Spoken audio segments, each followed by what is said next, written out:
Great, thank you for starting the recording. Okay, and today we'll have three speakers. Hi, I'm Sabrina Wu. I'm a data analyst from the University of Missouri. And I'm here today with Alba McIntyre from University of Wisconsin-Madison and Ryan Champagne from the University of Pittsburgh. And as we go through our presentations, they will give a little introduction as well. Next slide.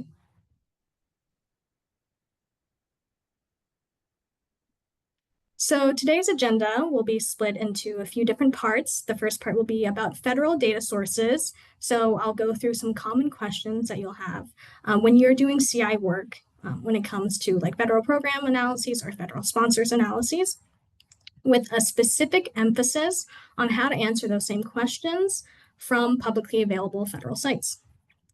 Then the next section of the session will be non-federal analyses and data sources, specifically split between industry analyses and also foundation and which data sources to use for those kinds of scenarios. Next slide.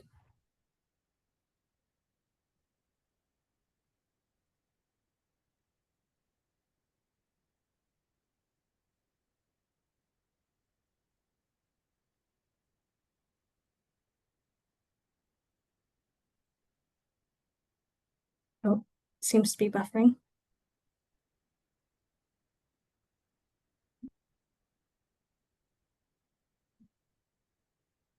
Ryan, did we lose your connection?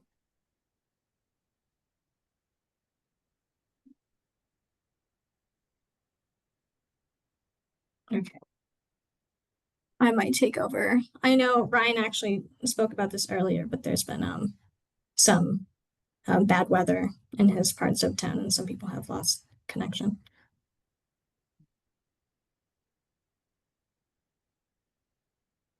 Could you actually go to slide 4? Yes, thank you. Perfect. So we wanted to put a little disclaimer out here for the rest of the session about mentioning any specific softwares, companies, products, or tools. These are not any endorsements on behalf of us or our institution. These are just software that is available or sites that are available within this industry, and they don't reflect any like position or specific affiliations with our universities.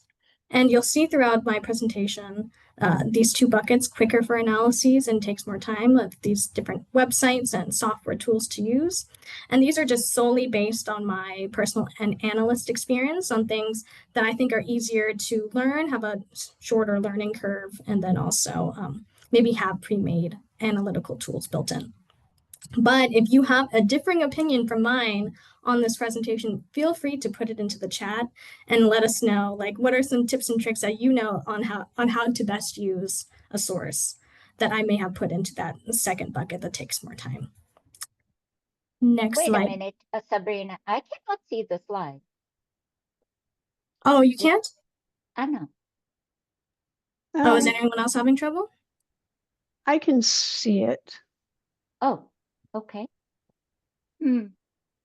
Okay. Okay. I can see them. Well, okay. I'm sorry. Well, I'm gonna log off and log in again. Sorry. Okay. Little bit of technical issues today. Yes. Sorry. All right, next slide, please, Ryan.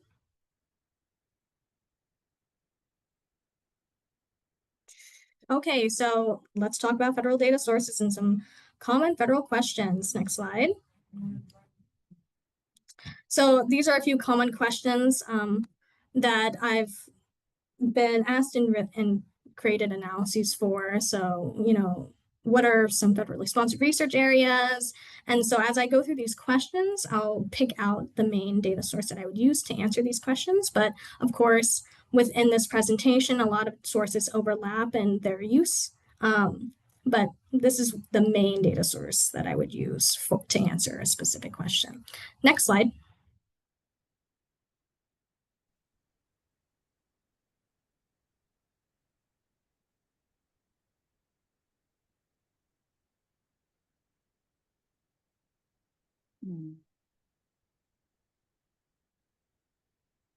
Do you want me to just take over?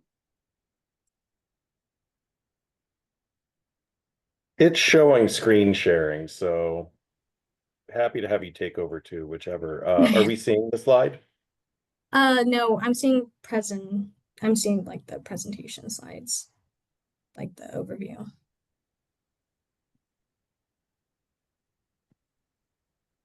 Yeah, you may want to try it, Sabrina, and see, Okay. because I know Ryan's having bad weather in his area, so that may be impacting his ability. Yeah, no problem. Okay.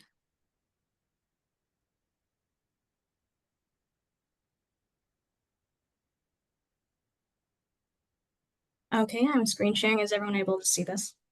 Looks good. Okay, perfect. So some questions that I would use for publication data sources are: what federally sponsored research areas are being conducted at my institution, and what is the expertise of a certain researcher?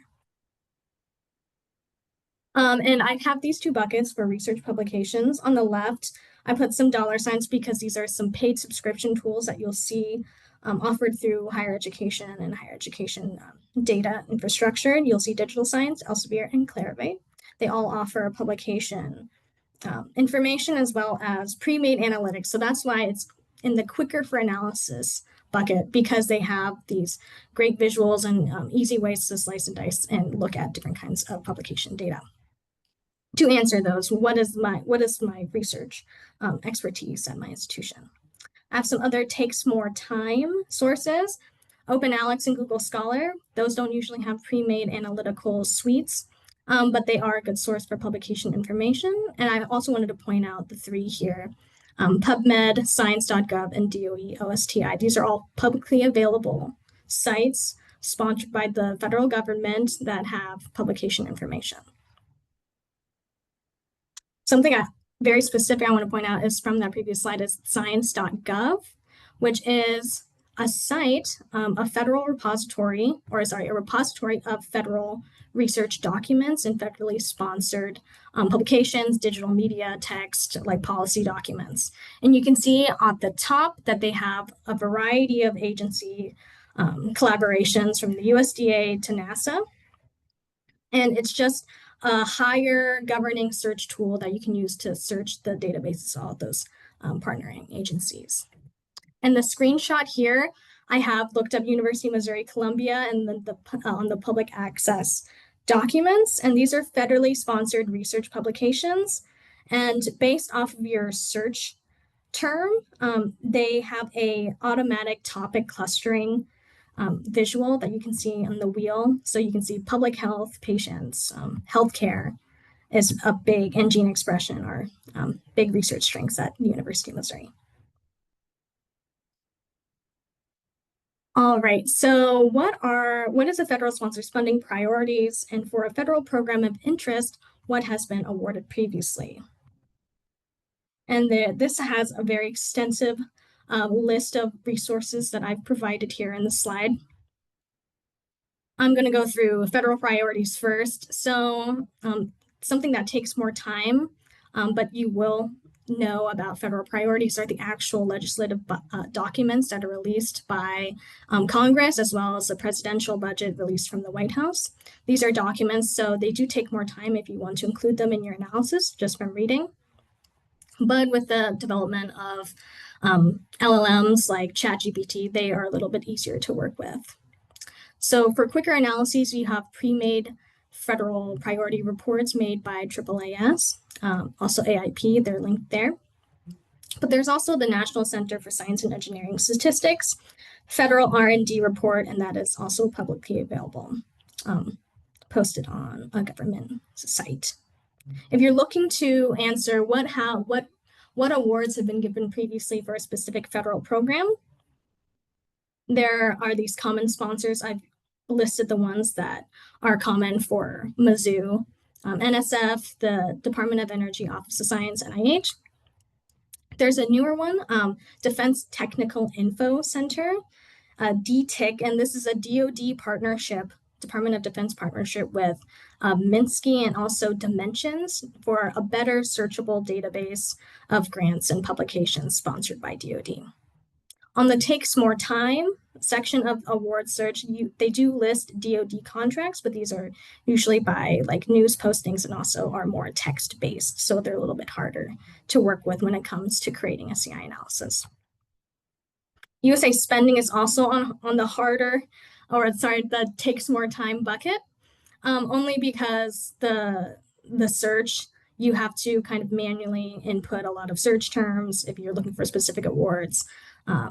But it does have a lot of data documentation, so I really highly suggest if there's a federal sponsor that's not listed in this award search slide, that you check out USA Spending, because that has all federal expenditures listed on their website and a lot of documentation, even in API connection, if you want to get more technically advanced. For other financial CI analyses, you can look at the NSF Higher Education Research and Development Survey, the Bureau of Economic Analysis, and then also on the other side, we have patents, which are usually document-based, and then also SEC filings if you want to look for specific companies. These are all federal websites that you can just log in, or not log in, but access and use. How do I benchmark my institution? That is a common question in CI. And there are a few sites here. You'll see the same kind of paid for sponsors because they have a suite of tools to answer these kind of common questions. But I want to point out that the NSF HERD survey that I just mentioned previously can also be used for benchmarking. And it's easier because they do release pre-made reports of institutions by ranking. On the takes more time bucket, we have the AMC. This is usually for institutions, medical schools. And for any subscription or paid for subscription-based tool that I talk about in this session, you might want to reach out to your library or to your central research office to see if there's already subscriptions that your institution has bought and paid for that you could access to for these kinds of analyses. There's also the Integrated Post-Secondary Education Data System, which is colloquially called IPEDS, and this has a lot of information on enrollment, students, and faculty numbers. I put it on the harder or not on the takes more time bucket, only because there's a lot of data, there's a lot of data documentation, but I know there's been some recent developments in getting that data streamlined. So if you know about it, drop it in the chat. So overall, what do you do when you're running out of time? You need a tight turnaround on a CI analysis. Use what you have and use what you know. In general, AI does increase productivity, like I said, with ChatGPT and other kind of LLMs. There's ways to extract text-based information from some of the sources that I talked about. But of course, you do need to obviously double check the data quality and only use publicly available information in those kinds of models. And I put a few easiest data interfaces, in my opinion, if you just want to get started. These are the few that I started with. Dimensions is a paid for, but as always, thank you. I'm going to pass the baton over to Alba to talk about industry data and CI analysis and sources. Ryan, can you allow me to share? Okay. Do you want me to run it? No, I'm good. Okay. Is it okay? Yeah. Can you see it good? Okay. So welcome everyone, and thanks for attending our webinar. I'm Alba McIntyre, a policy and planning analyst at the University of Wisconsin-Madison.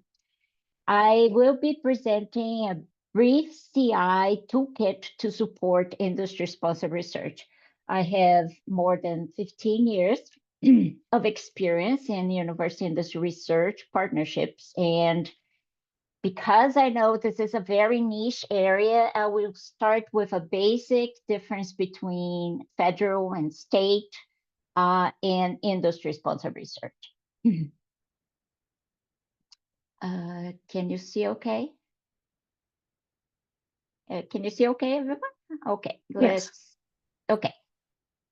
So basically, what makes industry-sponsored research different from federal or state-sponsored research is this, the fact that it's a relationship-driven process. There's very few formal RFPs, and the intent is always a commercial goal with applied outcomes, and because of that, it's often faster paced, and may skip peer review entirely. So because it skips this peer review, you have to keep in mind that the success rate for industry-sponsored research proposals has to be very high if it's done right. Something like 90 to 100% of the proposals submitted to industry should become an award.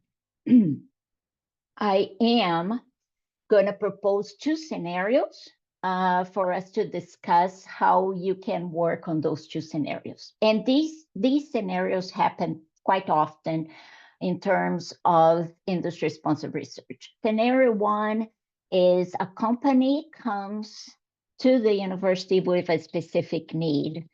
So it's a defined request. So with the CI analyst job at this point is to translate this request and align with the internal capabilities. On scenario two, the company is scouting. They do this quite often. So they are looking for long-term holistic partnerships with several universities.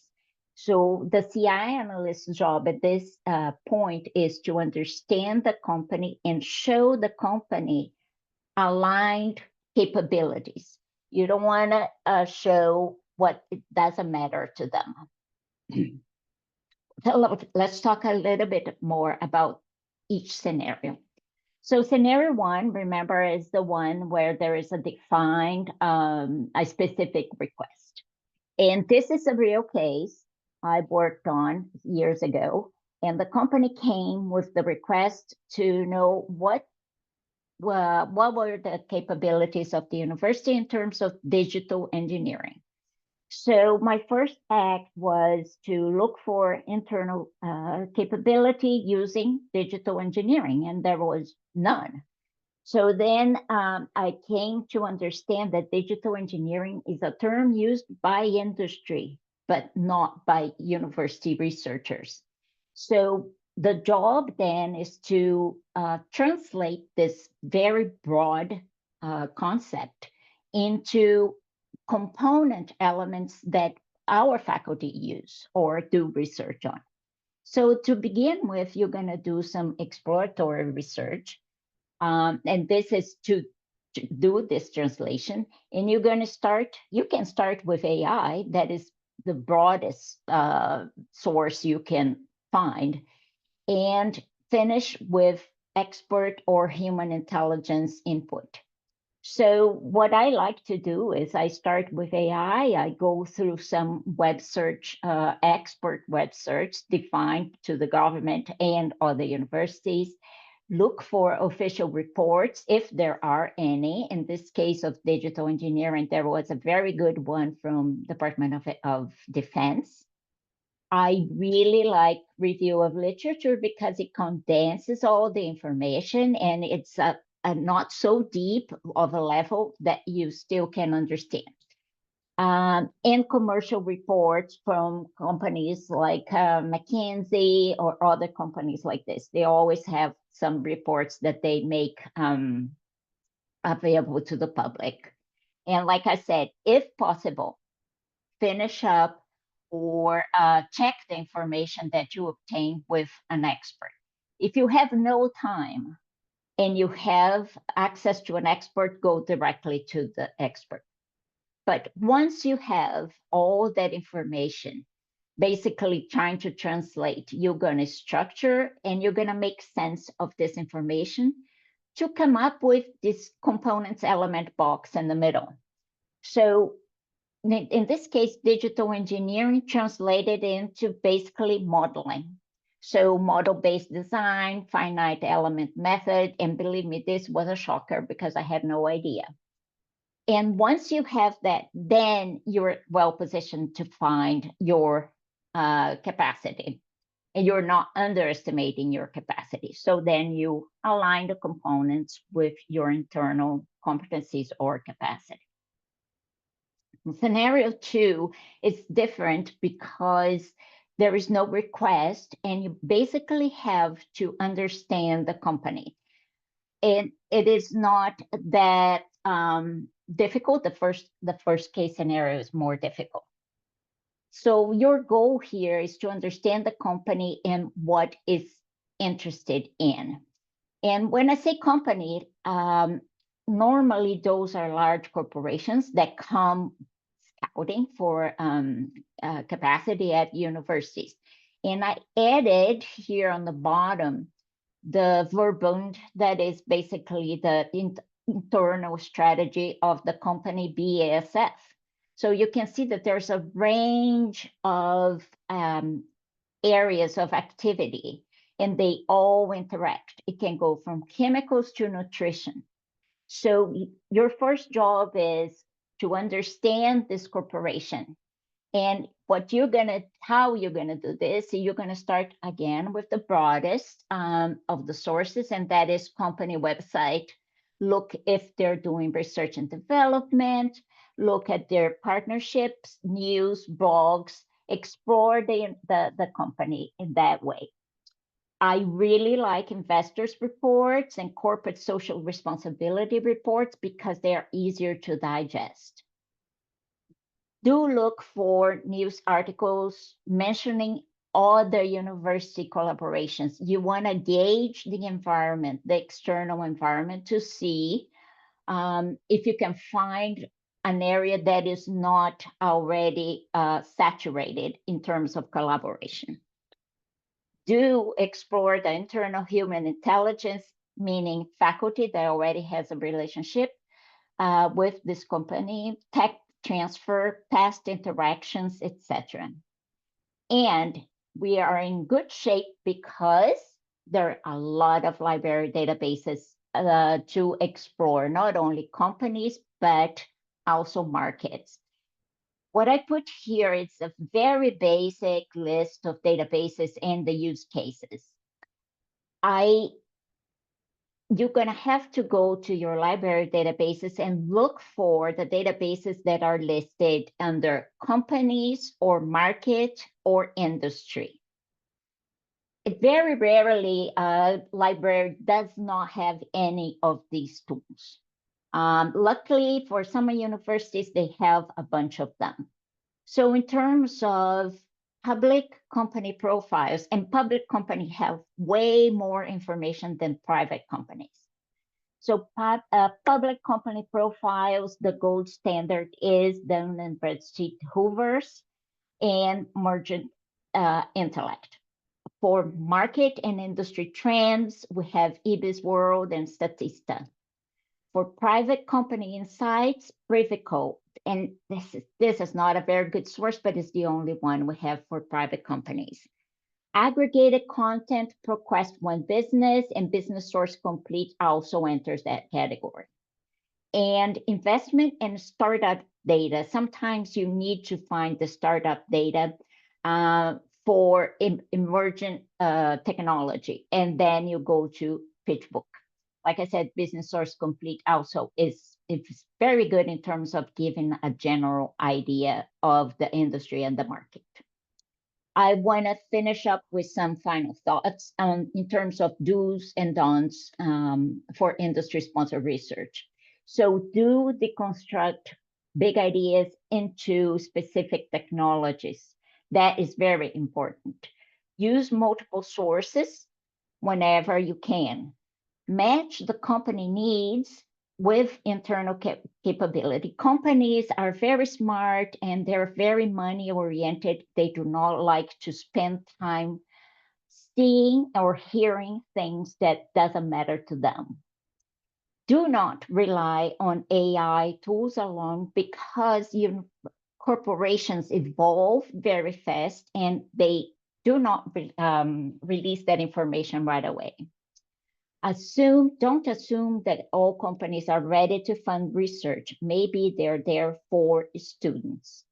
and don't overlook the company's organizational structure because they are siloed, complicated, and they fight for internal budget as much as universities. The key takeaway is that industry-sponsored research is not about answering RFPs. It is about connecting what the industry is interested or where there's a need to your internal capability doing this CI or strategic research intelligence. And this is it for me. I will pass the baton to Ryan. And if you have any questions, please feel free to ask. Ryan, did you want me to keep sharing? You're muted.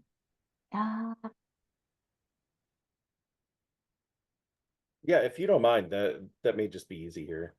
Okay, just let me know when to change. Excellent. So I'm ready. And thank you, Sabrina. Thank you, Alba. Also, thank you, Karen, for getting us all together. I'm Ryan Champagne. I'm a director of corporate and foundation relations at the University of Pittsburgh. And I'll be thinking with you about data sources around foundation and philanthropic support. Next slide. There are many reasons why we would want to consider foundations, philanthropic funders, especially given at this moment with this administration. But there are some interesting things that foundation support might offer that is quite different from federal funding and carries forward some of what we were hearing from Alba. We'll see things like high risk, high reward research, seed funding, and kind of a good overlap there. But we'll also see some overlap with what we might see elsewhere, like honorific awards and academic societies. But really, it is just another tool at our fingertips for funding research and programs at our universities. Next slide.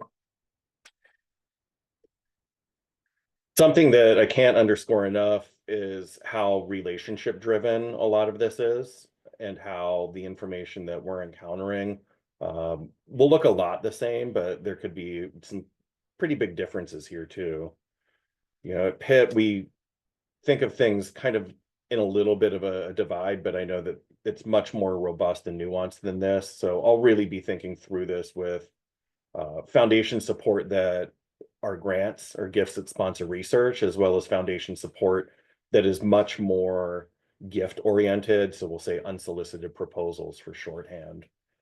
You know, grants will be able to track a lot of data to inform what decision making we may do institutionally.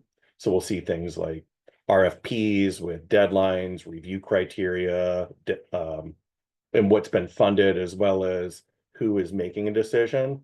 Whereas with our gifts, it may be a lot more idiosyncratic, and we will need to do a little deeper dive into things like Form 990 or IRS data, but even how some of that can be obscured when we're doing deeper work. Next slide. You know, I tried to think of this in terms of what are common questions that I'm deploying or responding to when thinking about, you know, why I'm diving into a foundation or a funding program. You know, how is it aligning across organizations? What we need to consider in terms of what decision making, either internally or externally, in terms of what might be getting funded. Is there anything that we can see from prior performance? What does prior or current funding let us know? But more importantly, in our roles, what broader insights might we fuse with all of this data to understand it and add some context as we share what intelligence we've kind of gathered here? So next slide. Broadly, to address these questions, there will be some things that are worth having some understanding. Regardless of if you're approaching a foundation around a discrete RFP or we're looking to build or continue a relationship, some of these shared interests around mission, knowing who's making decisions, what funding looks like, will be really important. But then there's going to be some divergence around being able to really get into the meat of a grant program and understand what sort of age and stage of awardees, or is work clinical or not, who else is getting funded, or if we're only funding on the East Coast or West Coast. Whereas we're going to want to dive into some maybe more nuanced and relationship driven things, like where is the relationship based, and what sort of other conversations are happening around this relationship between an institution and a foundation. Next slide. It's a bit of a word salad here. There's just so many data points to have in mind. I wanted to keep these in view as I'm typically checking these boxes to make sure that these factor into reports as appropriate, and often are the storytellers around an individual as they're being nominated, around our institution as we're cultivating a relationship for something unsolicited, and how we need to understand what goals are at a funder or for a program. So what sorts of things I'm looking at when I'm putting into an analysis. Next slide. And thinking about, how this could play out. Maybe time is of the essence and I have expert resources at my fingertips. So I tried to think about, if we've hired a consultancy, how I might build upon their report. So this low effort, low availability, really premium resources to drive my work. Or also what sort of prospect research I might be able to build upon. So I think of these things as low effort, low availability, as bespoke but high cost. But then there are other things that are kind of quick and easy to work with that we might be able to do, like take a quick look at our institutional fact books and annual reports from schools and programs, see what stated priorities of deans or provosts are, but then also be thinking about what we're reading in the annual reports of our funders and foundations. Most foundations will have their annual reports and strategic plans online and are readily searchable through search engines or AI. I'll put a quick plug. AI can do some really good deep dives. I was struggling to find who are invited institutions to a program, and no amount of advanced searching was getting me there, but Gemini did.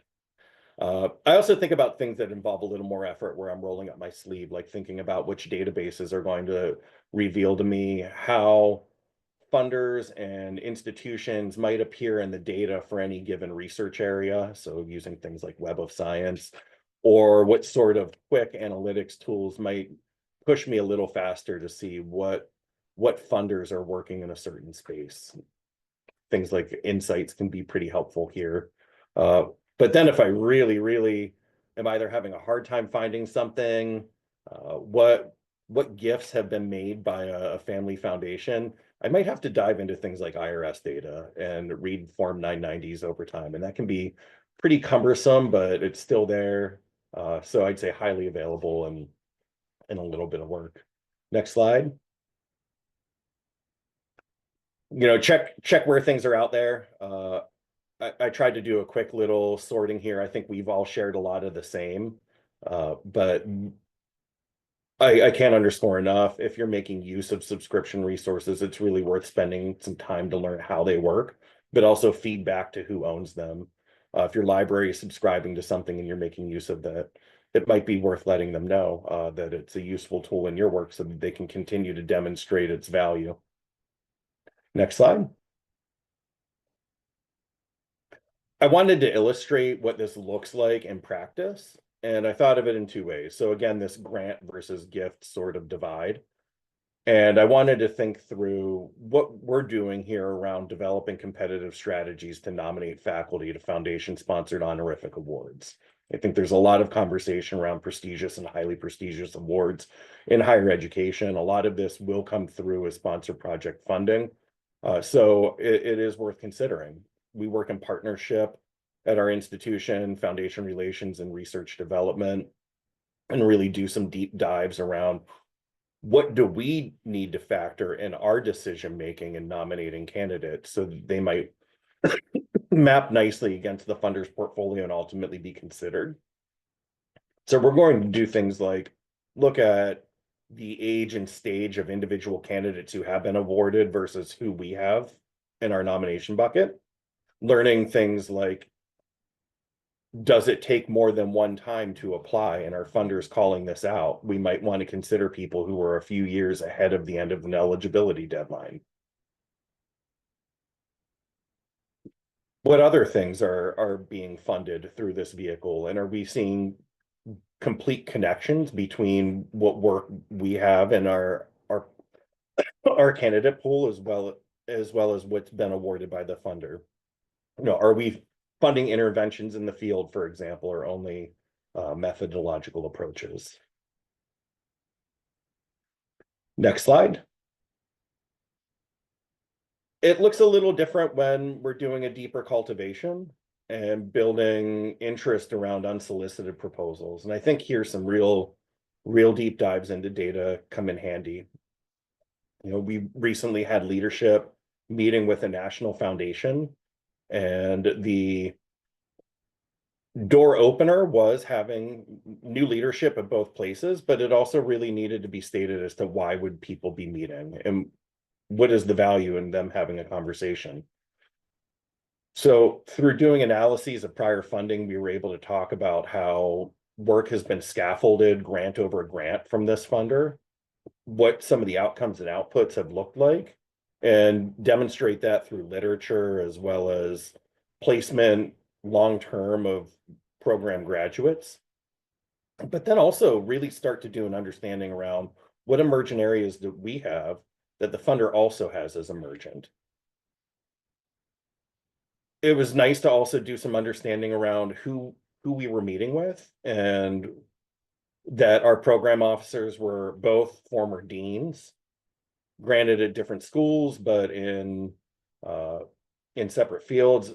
Really helped prime us to be able to have impactful conversations that shorthanded some of how institutions work, that sometimes may not be the case, and understanding who your decision maker is and what their experience is can really help develop a deeper conversation.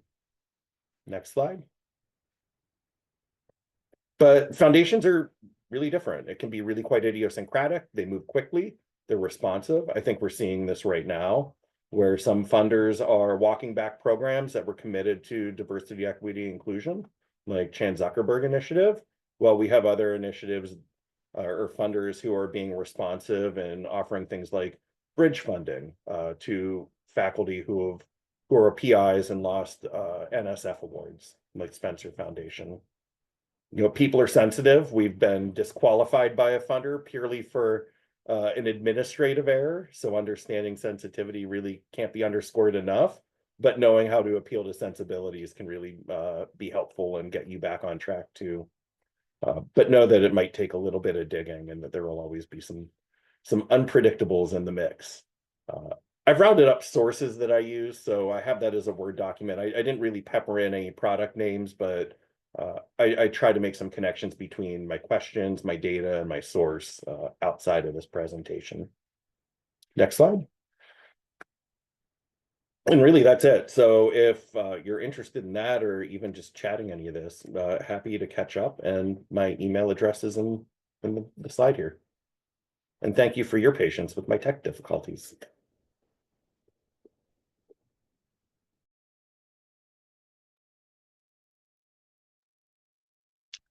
Well, does anybody have any questions for the panelists today?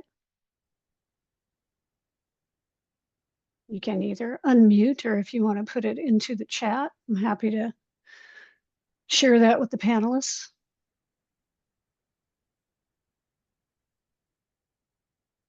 It's not a question, but it's a comment. Ryan, I looked at your slide 30 and I was like, oh yeah, I do the same thing with industry. I have this checklist of things that I have to check so I don't miss important connections and information there. So we do something similar, actually.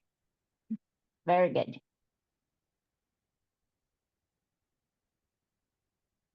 Not a Well, I question guess per se, but one of my coworkers works kind of in the area of private foundations. I'm definitely going to share this slide deck with them, and Ryan and Alba, they may reach out, may see if they reach out to you if they've got any questions. I handle kind of the federal side of things at the University of Utah, but yeah, coworker does the private industry kind of foundation looks. Great. So we're getting some questions in the chat. Jillian Snyder had a question for Ryan. Are you hearing that foundations are getting bombarded now? Yes, and some foundations are responding to this, sometimes directly, other times indirectly. I've seen a couple of foundations remove their openness to inquiries quietly, while others have just asked for reminders that there's a higher proposal pressure now, and that it might take longer for responses to come back. I'll use that to connect. It's that much more important to really make connections between what you want to do and what the funder does, so that it just cuts through the noise. Forgive me if I mispronounce this name. Aliyah Schoen says, who are you most often messaging this intelligence to at your institutions? Individual faculty, deans? Anybody want to take that one on? Yes. If individual faculty are exploring an RFP or have heard an urban myth about this funder gives money to this, I'll think with them. Oftentimes when it is this sort of cultivation at a six-figure level, it's essentially involving leadership, so deans and provosts and chancellors, but it might also just be business leaders within the institution. I'd say with industry is the same. The requests come from, well, when I worked at Ohio State, it was from everywhere, from faculty to deans to VP of research. Now that I work at the University of Wisconsin, it's much more limited because I work with a college. So it is more the administration, and a few cases, specific faculty that are applying for very large grants like ARPA-E, they come for that type of intelligence, or they have some sort of project that they are working on, or specific plant or something like that. So we vary. My experience also mirrors Alba's. I work primarily with the university leadership, but also staff members on behalf of faculty, faculty applying to certain opportunities or collaborations. We have a question for Alba from Donnie Elzinga. She says, I am building an industry relations arm of the Office of Research. What types of things are on your checklist that you just mentioned? So help me understand, Donnie. Industry relations, is that more on the philanthropy side, or there will be an industry or research side? Since you are in the Office of Research, is more like research, right? Yes, correct. Thank you. Connecting researchers with industry. Yep. Okay, so what I think would be the first step is to understand the internal capacity and the competency. There's a difference there, right? Capacity, we can do the work, but competency, we knocked out of the park, right? We are leaders. So you do have to have that understanding first and everything mapped, because I feel like universities lose a lot by scrambling all the time.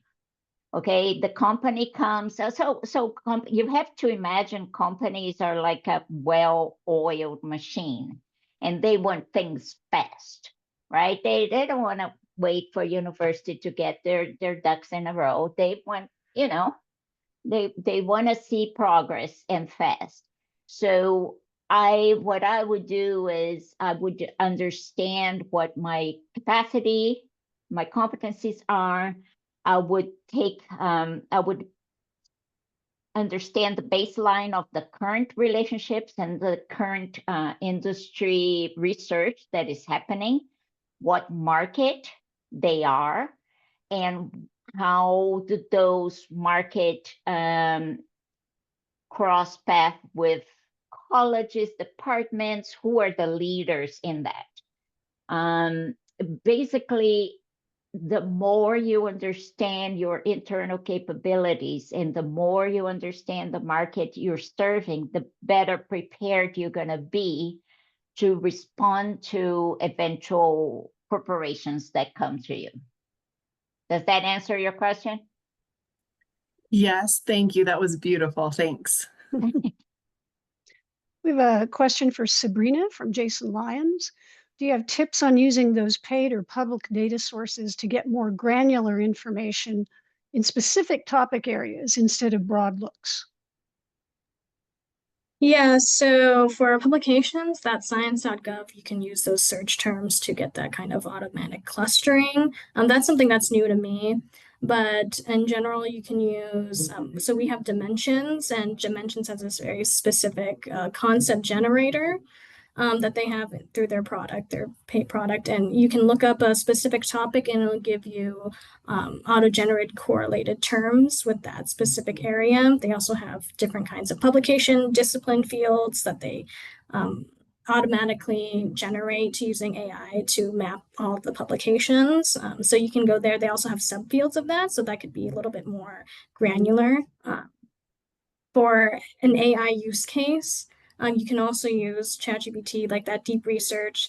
It's been talked about in a variety of these presentations, but yeah, you can use that deep research function to really get ask it for an overview of a specific research topic and maybe generate some keywords or related concepts that you could then search up in your publication database.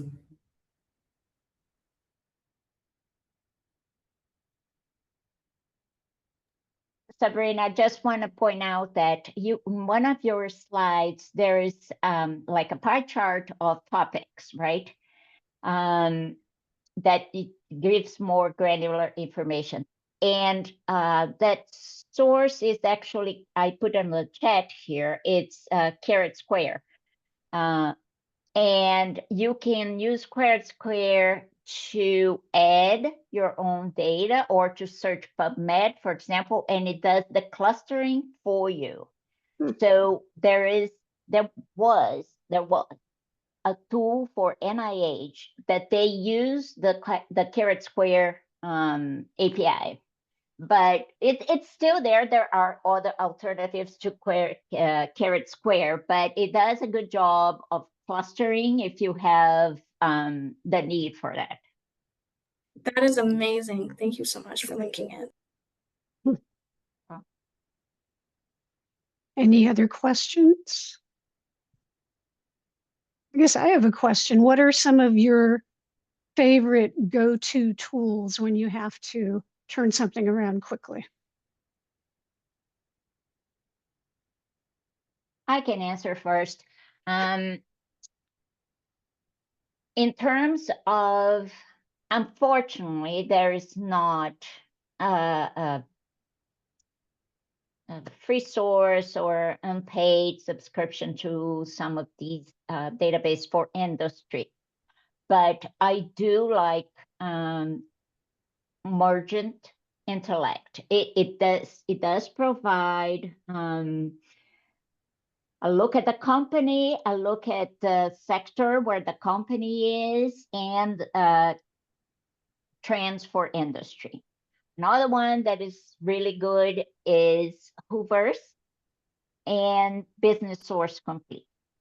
But if you don't have any of those, do look for commercial reports because they will mention it. That's what I do. My cheating is that let's say you need to find out companies that are working in nuclear fission. Look for nuclear fission market reports. You have to pay $5,000, $6,000 for it, so I never pay them. But I do look at their index and see what companies they mention, what kind of technology they index in there. So I have an idea of where that commercial report is going. So that is my cheating tool. Thanks, Can get a Alba. lot of information like that. Ryan, Sabrina, what are yours? I'll go. I use Web of Science a lot. I use Insights, the connected analytics tool a lot. It does some great things in terms of being able to look at, say, a department and who faculty are acknowledging, or vice versa. I've used it to look at what companies being acknowledged by which universities and gain insights like how few or how many people it's working. Instrumental is super useful in the foundation space. It operates a lot like Candid or Foundation Directory Online, Mhm. but sort of nonprofit analytics tools that you can toggle between what they fund, broad picture, as well as some of their RFPs can be really useful. It never seems to go over terribly well, but I use academic analytics a lot. I think it's the most comprehensive coverage of awards.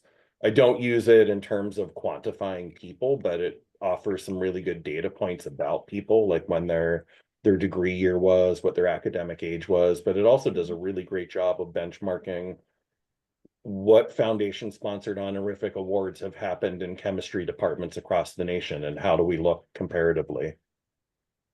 So things that just give me shortcuts to answers. Otherwise, I'm Mhm. advanced search in Google. That is, if you have no money, that can be your best friend. Searching a domain for a specific thing in a specific time range never fails. For me, I mentioned it in my presentation, but I really enjoy using dimensions for all of the analytical tools that are built into that suite. Thank you, Meg, for mentioning that there's an industry beta product now, I guess, being launched through Dimensions. That's interesting. I'll take a look at that. Something free. I mentioned the NSF Herd. They have a Herd table builder. That's easy if you want to slice and dice through the different kinds of publicly available expenditure information. But the center that actually releases that survey and collects that data, the National Center for Science and Education Statistics, NCSES, also has other surveyed and other data sources that could potentially answer some of the questions that you may have at your institution, and that's also free. Very nice answers, folks. Well, you have these folks here. Do you have any more questions for them? A lot of great information. I think somebody also mentioned, and I've lost it in the chat here. Oh, Stephen Strang also mentioned for federal priorities looking at strategic plans, which is another great idea. Those can be really helpful in trying to understand sponsors and their priorities. Increasingly, LinkedIn. I've been finding a lot of value in the foundation space, both in terms of thinking broadly about philanthropic funding as well as what any one sponsor is doing now.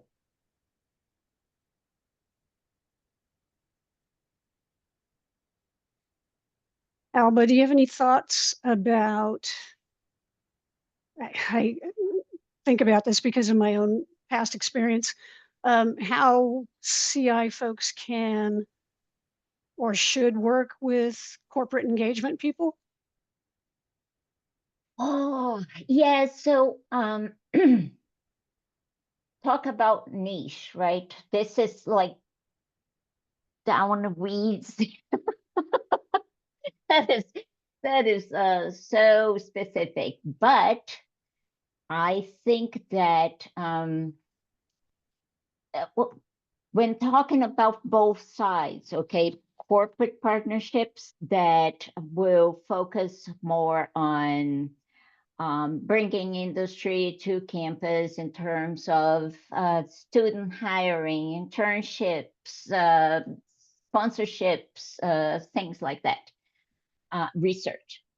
And corporate relations that is more linked to advancement, basically donations, gifts, philanthropy. Okay, both of them.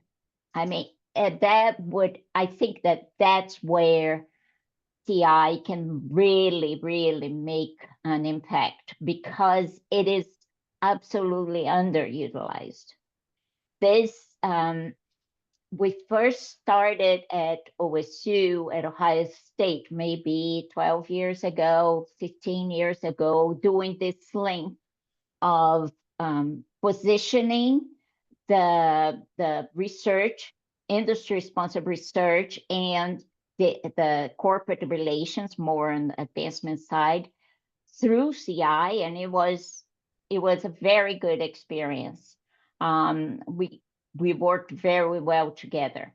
I do something similar now at University of Wisconsin-Madison, where it's just specifically with research, but more towards the industry side. And I think that is it. It is the exact ecosystem for CI to do well and CI to be impactful, because companies are used to CI. They apply CI. So when they see CI applied to those in the academia to improve the relationship with companies, they're really, really happy. So it is not done as frequently as it should be, but that's an area where the impact is immediate. Does that answer your question, Karen? Mm-hmm. Yeah, thank you. Well, we're down to the last 2 or 3 minutes here. If anybody has a burning question they want to ask the panel, now's the time. If not, Lisa had a question here regarding relationships. oh, okay. And as much background information as you can do is always going to pay off. It can either be a good starting point for brokering a new relationship or unsolicited proposal, but it could also help manage expectations. I'll give an example where our board of visitors has someone who sits on a board at an area foundation and encouraged the department chair to pursue a really ambitious idea, despite the foundation's funder stating having expressed disinterest in ever funding work at our university because of our liberal bent. So having this, I mean, but we could see that gifts were made in the background, but it all came down to one student newspaper story that forever changed things. So you never know what background you might get. It can be pretty enlivening, but it is absolutely essential and to your benefit.